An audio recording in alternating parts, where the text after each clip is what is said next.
안녕하십니까. 아저씨의 말 같지 않은 감상평 49회 시작하겠습니다. 이작가야입니다. 네, 도토상입니다. 한 주가 숨가쁘게 갔죠? 네, 저희가 사실 아시다시피 이제 1, 2부를 동시 녹음하면서 1, 2부에다 시간을 많이 할애해서 2부에 시간이 없어서 촉박하게 수박 겉핥기를 던지 막 쭉쭉 뱉어대는 이 느낌이 좋아요, 저는. 왜냐면 이게 시간이 없어서 집요하게 몸을 깊게 팔 수 없어요. 더스퀘어의 관장 같은 느낌이죠. 그런 느낌입니다. 그거를 조금 좀 빈자리 공극을 채워주세요. 네. 어떻게 요번에 또 저기 마지막 여행 저도 네네네. 저 다음 주에 휴가 가는데.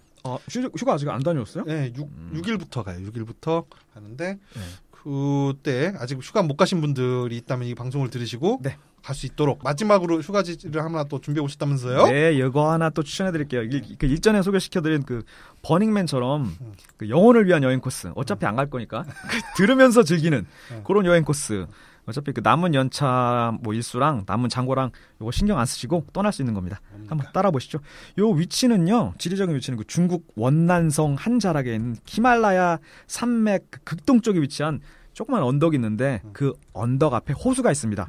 루구호라고 아마 구글 지도에서 찾아보시면 나올 거예요.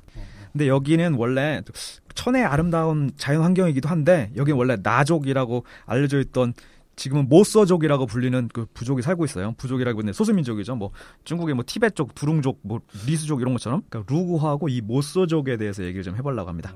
모서족. 네. 엄청 예쁘네요. 네, 그렇습니다.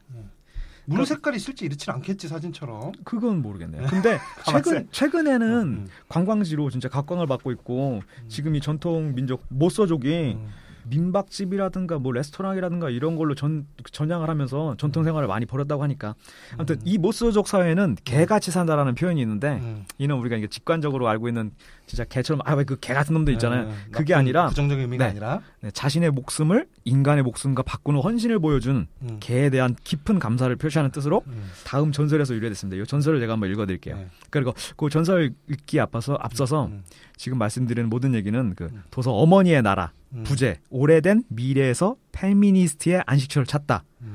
요거 중국 출신의 싱가포르 애널리스트 추 와이홍이 쓴 책입니다. 우리나라 이민경 씨가 역하셨고요. 정가 13,800원이고요. 도서 소득 공제 가능합니다. 아니 출판사 흐름 출판사. 네. 아니 저 관계자분들 듣고 계시나요? 그러니까 바다 흐름 저희가 예의주시할 거예요. 네. 그러니까 못 이기는 쪽 와야죠. 자, 일단 그 도서명에서 짐작할 수 있듯이 이 모서족 사회는 감호장제, 모계 사회입니다. 물론 현존하고 있고 지금도 잘 살고 있어요. 그럼 아까 여인 천하라고 이렇게 사진이 있네요. 아까 말씀드린 개같이 산다에 얽힌 그 전설을 하나 말씀드릴게요. 그 먼 옛날에 그 신은 그 모든 피조물들한테 수명을 정해주려고 하고 있었는데 근데 몇 가지 옵션이 있었는데 내가 던졌을 때 제일 먼저 받고서 저요 하는 사람한테 그 수명을 주기로 한 거예요. 그 선착순이죠. 그러니까 1000년 이렇게 얘기했더니 거위가 손을 들어 저요 해서 거위 너는 이제 1000년 살아.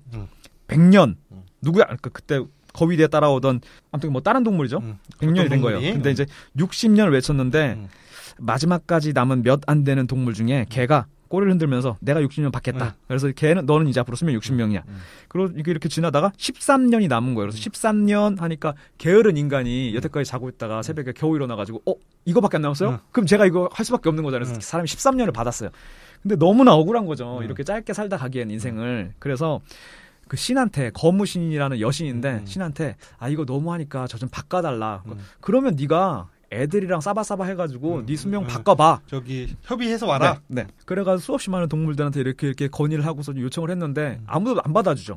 그랬더니 걔가 좀 생각을 하다가 그래.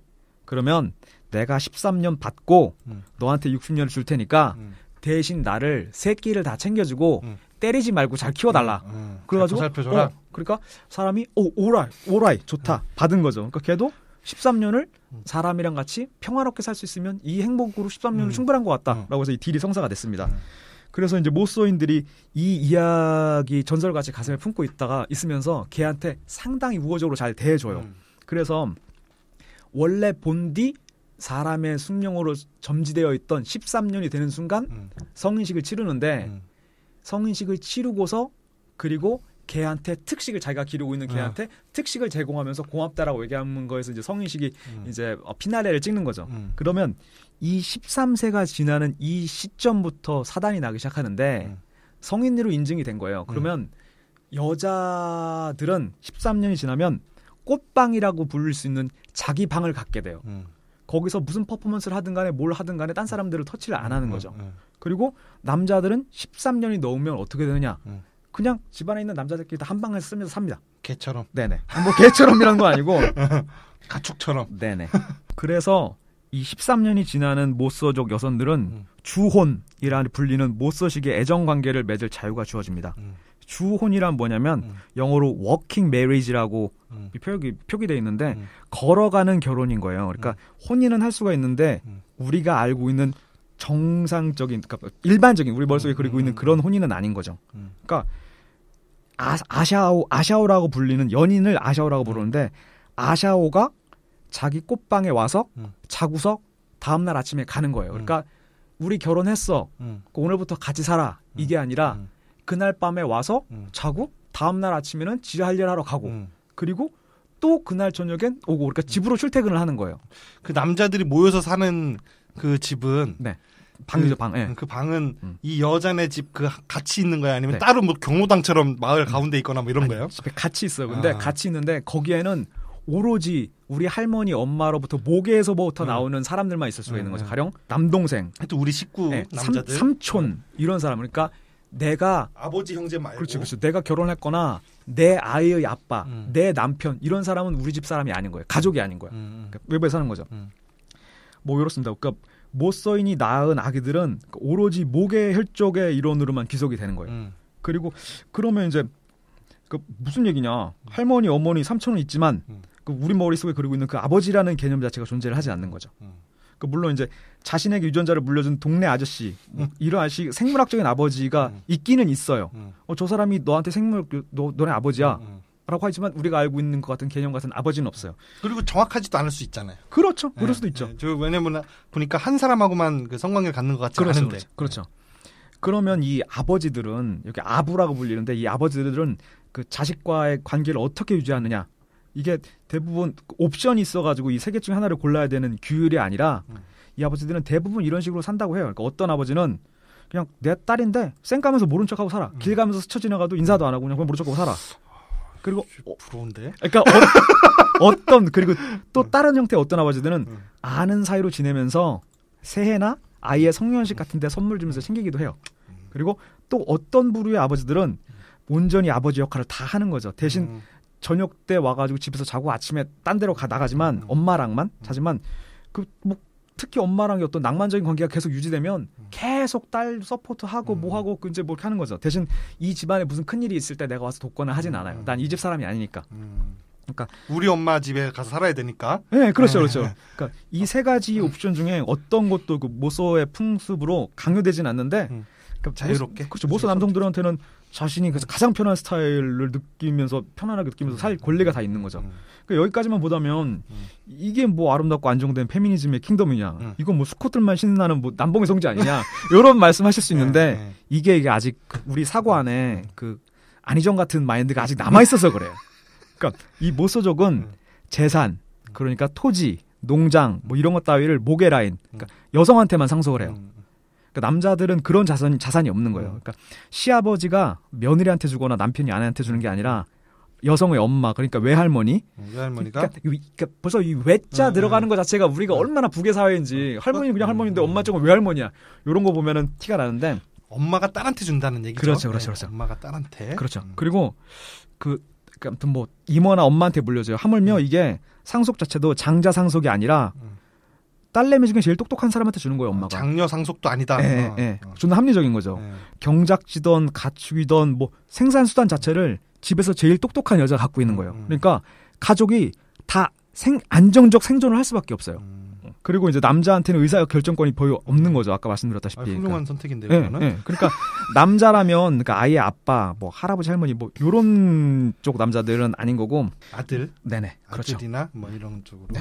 요런 얘기 듣다 보면은 그래도 집에도 남자가 있어야지. 뭐 누가 힘쓰는 일을 누가 하나 했는데 아까 말씀드렸다시피 자연계에서 놔둬서 출산을 하면 아들 딸은 반반이고 삼촌이나 오빠가 해요. 남편이 하는 게 아니라 이런 거 걱정하실 필요 없고. 그리고 얘네들은 성을 갖고 있지도 않아요. 우리는 대부분 아빠 성을 따르잖아요. 최씨가 김씨고 이런 것처럼. 근데 가령 여기에서 이름 한 명을 예를 들자면 라커 쇼 라주오라는 양반인데 앞에 라커라는 게 붙긴 하는데 이 라커는 성이랑 우리 갖고 있는 비슷한 개념인데 장소의 이름인 거예요. 그 집. 그러니까 이자카야 씨로 예를 들자면 흑석 2차 2편한 세상 이자카야 뭐 이런 식으로 되는 거죠. 불광동 그렇죠. 피바다 이런 식으로 되는 거예요. 이런 식으로 되는데 그 장소는 한 집안 식구들이 3대가 꾸준히 그 장소에 머물고 있으니까 거의 성처럼 쓰이고 이거는 무조건 할머니로부터 받는 거고 할머니가 엄마한테 갔다 엄마가 하니까 그러니까 그리고 하물며 이름에 철수 순이처럼 성별에 걸맞는 이름도 없어요. 여자 이름으로도 남자 이름으로도 혼용해서 쓸 수 있어요. 그리고 마을의 현자, 그러니까 무당, 뭐 랍비, 뭐 이장 이런 양반이겠죠. 랍비가 그 진출했어요까지. 그러니까 그런 그루들 있잖아요. 현자들 그런 게 있는데 이거 답이라고 부르는데 이 양반들이 모르긴 몰라도 여자겠죠. 복잡한 장명 의식을 거쳐가지고 아이한테 이름을 지어준대요. 그래서 뭐 연필 굴리나? 뭐 그런 걸 수 있죠.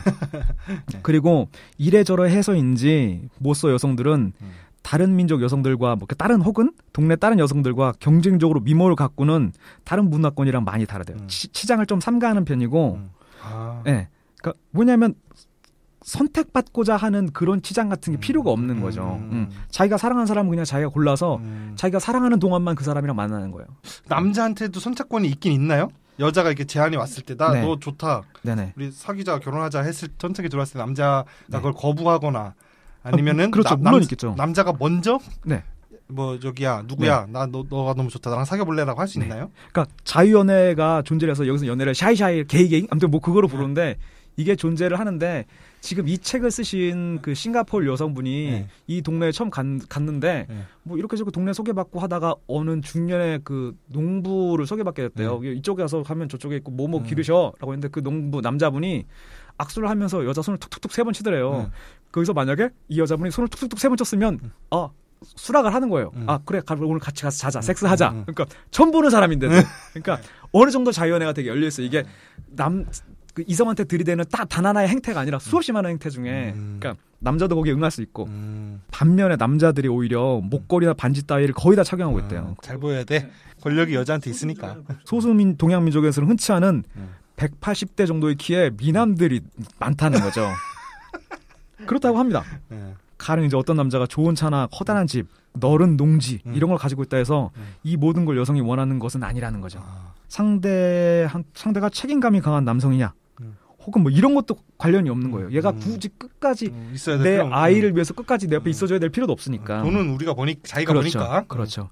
그러니까 남성과 둘이서 가정을 꾸리지 않으니까 뭐 당연하게도 뭐 이제 가족들의 생계라든가 이런 거는 남자한테 달려 있지가 않은 거죠. 그러니까 우리 이모들이나 이런 그 여성 어른분들이 항상 하시는 말씀 있잖아요. 야, 돈 있으면 시집가지 마. 이런 것처럼. 그렇지. 네, 돈 있고 능력 있으면 혼자 살아라. 그렇죠. 네, 그러다 보니까 여기 모소적 여인들이 남자를 고르는 기준도 보기 좋은 외관. 아까 말씀드렸다시피 떡 벌어지고 뭐 키 작고 잘생긴 거. 그리고 함께 보내는 시간을 더 즐겁길 바라잖아요. 그러니까 농담도 잘하고 이 동네 남자들이 잘생기고 유머 감각이 그렇게 뛰어나대요. 권력이 여자한테 가니까 여자도 좋아지고 남자도 좋아지네요. 그렇습니다. 그리고 그 남성에 대한 욕망을 표현하는데 전혀 부끄러워하지 않는다는 거예요. 그 남성과 만날 때 수줍어해야 한다거나 거부해야 한다거나 이런 특별한 규칙이라든가 사회적인 터부가 존재하지 않는 거죠. 그건 정말 좋은 것 같아요. 우리 지난주에 다뤘던 더 스퀘어에서도 그 섹스를 하고 난 이후에 남자한테 연락이 없으니까 그 미국인 여자 기자가 박물관장을 찾아가잖아요. 그래서 우리 무슨 관계냐 이런 거를 이렇게 애둘러서 물어보는 장면이 있는데 직접적으로 말을 안 해. 애둘러서 얘기하지. 그러니까 너는 나의 뭐야? 라고 물어볼 필요가 없는 거예요. 너는 나의 뭐가 돼도 상관이 없어. 나랑 지금 사랑하고 만나고 있다면. 그리고 앞으로 만나지 않아도 그것까지 보장할 필요도 없고. 하지만 섹스 하고 싶으니까 하자고 얘기하고. 이게 너무 섹스로 몰릴까 봐 제가 걱정을 많이 했어요. 이 책을 읽으면서도 얘기하면 분명히 이렇게 되겠구나. 섹스를 빼놓을 수가 없죠. 일단은 빼놓을 수는 없죠. 그러면 이 모소인들이 아까 말씀하신 것처럼 연애를 어떻게 하느냐. 이 연애를 얘들은 세이세이라고 부르는데 연애와 결혼의 결혼의 구분이 없어요. 그게 그냥 만나고 있으면 내 짝이니까. 그리고 여성이 일단 집 밖 출타에 대한 터부가 없고 축제 문화, 공동 노동, 공동체 문화가 되게 발달해 있어가지고 남자와 여자의 접점은 그만큼 더 많은 거죠. 다른 민족들보다. 일단 이래저래 호감이 생긴 이성은 초반엔 요란하지 않게 남들이 다 알도록 떠들지 않고 조용하게 만나는데 이거를 나나세이세이라고 부릅니다. 이거 내가 지은 게 아니니까. 그리고 이후 관계가 안정세를 타서 대놓고 드러내는 것을 개피의 세이세이라고 부른다고 합니다. 근데 이 모소인의 주혼 문화에는 세이세이에는 또 방문이라는 뜻이 돼. 방문. 그러니까 세이세이가 비지트? 네, 그러니까 내 방을 방문하는 거예요. 그동안은 나의 연인이고 나의 짝인 거죠. 도어가 아니라. 네네. 그러니까 일종의 사례를 보자면 가족들이 거실격인, 그러니까 큰 할머니의 방이 거실격이면서 커뮤니티 역할을 하면서 제일 크고 넓고 따뜻하고 좋아, 화려하고. 그 할머니 대모장의 방에 모여가지고 저녁을 먹고 담소를 나누고 있을 때 밖에서 누가 똑똑하거나 신호를 보냅니다. 뭐 노크를 한다든가 아니 문을 열고 안녕하세요 뭐 고개를 목례를 쑥 한다든지 밖에서 뻑꾹 뻑꾹. 그러니까 숨길 필요도 없고 안 숨길 필요도 없고 그 집 사람들한테 내가 예의를 갖춰야 될 필요도 없고 무례할 필요도 없어요. 그냥 사람이 가면 돼.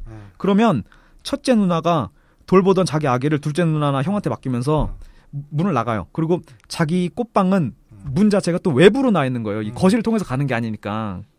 그러니까 나가가지고 자기의 꽃방으로 동네 영철이 형이랑 들어갑니다. 그 영철이 형은 할머니나 어머니한테 그냥 대충 목례만 하고 뭐 그냥 가는 거죠. 뭐 명절 때마다 뭐 선물할 필요도 없고. 그러니까 뭐 어머니 어디 아프시다더라 그럼 그럼 가봐야지 뭐 이런 거 없는 거예요. 그리고 다음날 아침 영철이 형은 출근을 하든지 밭일을 가든지 지 갈 길로 가면 돼요 아침에. 이거를 매일매일 반복하면 개피의 세이세이인 거죠. 아까 말했다시피. 공식화되는 거구만요. 네네. 지금 뭐 시간은 다 됐어. 아 이거 아쉽네요. 그러면은 아니 이거를 다 다음 회 때 이어서 하든가. 뭐 그래도 상관없습니다.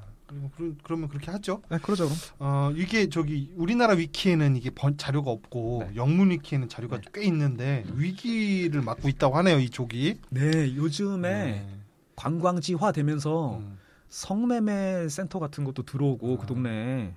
그리고 이게 지금 그 사회 자체가 그 소멸할 위기에 있다고 하는데 뭐 하여튼 그런 좀 더 자세한 내용과 과연 그 위기에 대해서는 다음 회차 때 또 한번 이어서 알아봤으면 좋겠네요. 아니 놀러 가고 싶은데 이게 베트남 지도 보니까 베트남 그쪽에 있어요. 북부 바로 위에 있네요. 뭐 바로 위라고 해서 이게 가까운 건 아니겠지만은 중국 영토네 베트남 쪽 위쪽에 있습니다. 그렇군요. 자연 경관도 너무 아름답고 사람들이 그렇게 막 무슨 모계사회 이러니까 뭐 엄청 원시적일 것 같을 때 세련됐어요. 사람들. 그리고 핸드폰 다 들고 다니고 오토바이 타고 다니고. 네, 그렇습니다. 그렇습니다. 이거 좋은 거 하나 알았네요. 네. 그래서 혹시 뭐 여기 다녀온 경험이 있으신 분들은 저에게 한번 댓글 달아서 정보 한번 주세요. 한번 이어가 보겠습니다 한 번에. 이렇게 하시죠. 수고하셨고요.